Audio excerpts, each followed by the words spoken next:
I am Will Scott. Welcome in to Boston Celtics today by Chat Sports on this Sunday morning. We do have an update on Danilo Gallinari. Of course, as we discussed yesterday, Gallinari appeared to suffer a pretty bad knee injury in the fourth quarter of the Italy-Georgia game. He's playing in the FIBA World Cup Qualifiers for Team Italy.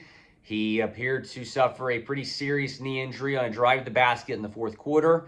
And I think at the time, we were all thinking worst case scenario, but we had an update yesterday from Shams Charania that the ACL appeared to be intact, but we did not know specifically what the injury was. We were not going to know until the MRI today.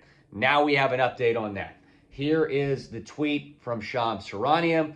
Danilo Gallinari has suffered a meniscus tear in his left knee. The Italian national team announces. No ACL or ligament damage, the team says, which is the best case for the Celtics forward following the non-contact injury on Saturday. So it is not an ACL tear.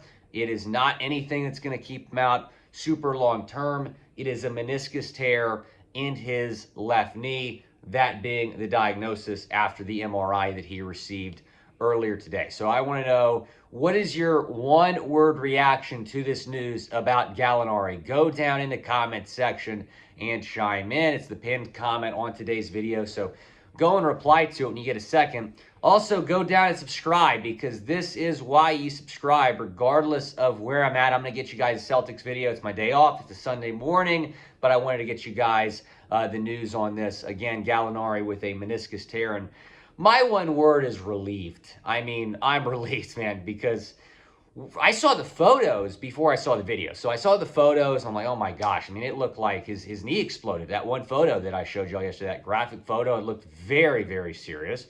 And when it's a non-contact injury, those do tend to be the more serious injuries. Nobody fouled him. It was just a non-contact injury on a drive to the basket with about 6 minutes left in the fourth quarter in that game. So when I saw the photos, when I saw the video, when I heard the Italian national coach said he was fearful that it was a significant knee injury, I was thinking the season was over. I really was. And not only was I thinking that, I was worried about this maybe affecting the latter end of his career. He's getting up there a little bit. I mean, when you suffer a serious knee injury in your 30s, I mean, that's not going to bode well.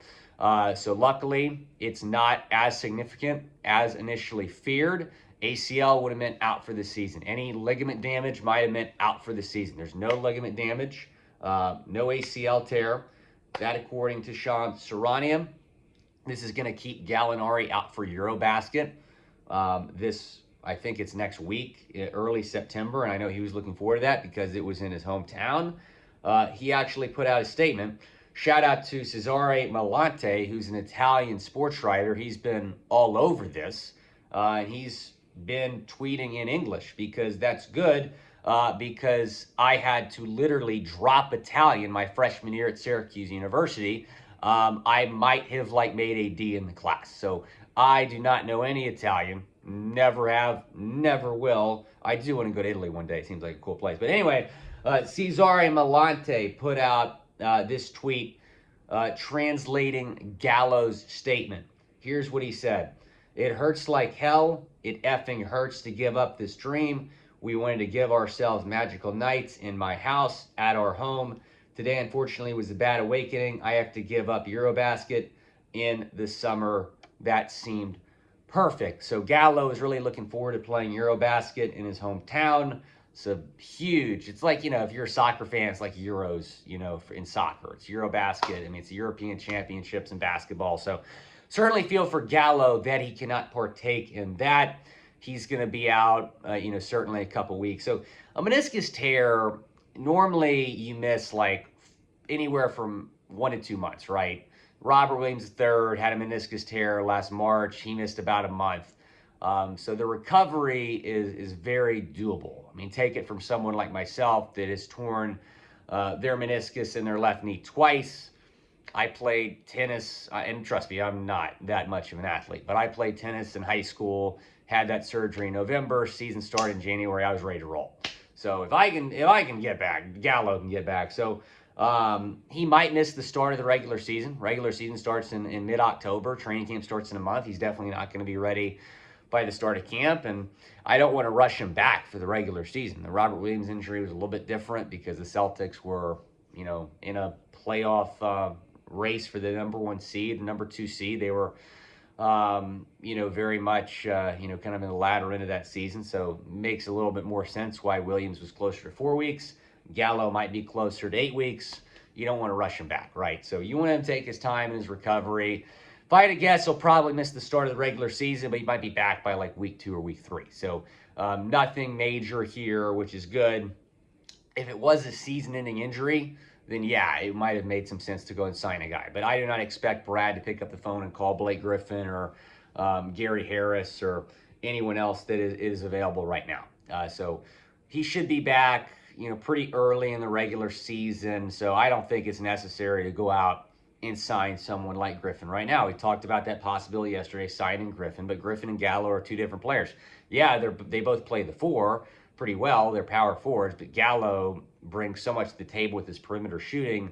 Blake Griffin just isn't that guy. I mean, if you wanted to, replace Gallo, maybe trade for Kevin Love, which I don't think is super realistic with that contract. I don't think it's really necessary to go out and sign someone right now. So, again, this is why you subscribe, because we're bringing you guys Celtics news, Celtics rumors. Go down, hit that big red subscribe button. We're trying to get to 13,000 subscribers. We just got passed by my guy Marshall Green and Nick's now in subs, so we're trying to catch back up to him. Go down and subscribe. We'll certainly keep you updated on any new information that comes out about Gallo, the recovery, and so on. So I'm still reading this article about the updates, but NBC Sports Boston reporting kind of the same thing, that it might be a 1 to 2 month recovery. They mentioned the Robert Williams injury. So hopefully it's just, something that keeps him out, at the start of the regular season. He might be back. I mean, it's not out of the realm possibility that he's going to be on the floor in October in the season opener when the Celtics take on the Sixers. So Gallo, again, signed a 2-year, $13 million deal with the C's, turned down more money from other teams, specifically the Bulls, to go and compete for a championship in Boston. And he's still going to be able to do that. He's going to be back, 1 to 2 month recovery probably, but certainly it's great news. There's no ligament damage and the ACL is intact. So we'll continue to keep posted on all Celtics news. The good news is they have a lot of depth at that position, right? They have Grant Williams. They have Al Horford. They have Sam Hauser. I'm excited to watch Sam this year. And they signed Noah Vonleh and Bruno Caboclo to training camp deals. This does mean that one of those 2 guys might make the initial 15-man roster, Caboclo or Vonleh. Because if Gallo can't go, one of those guys might get a shot early in the season. So thanks again for watching this edition of Boston Celtics Day. Be sure to like the video if you're all about the C's, because we're continuing to bring you guys Boston Celtics content year-round. Regular season, off season, we got you guys covered. All things Boston Celtics.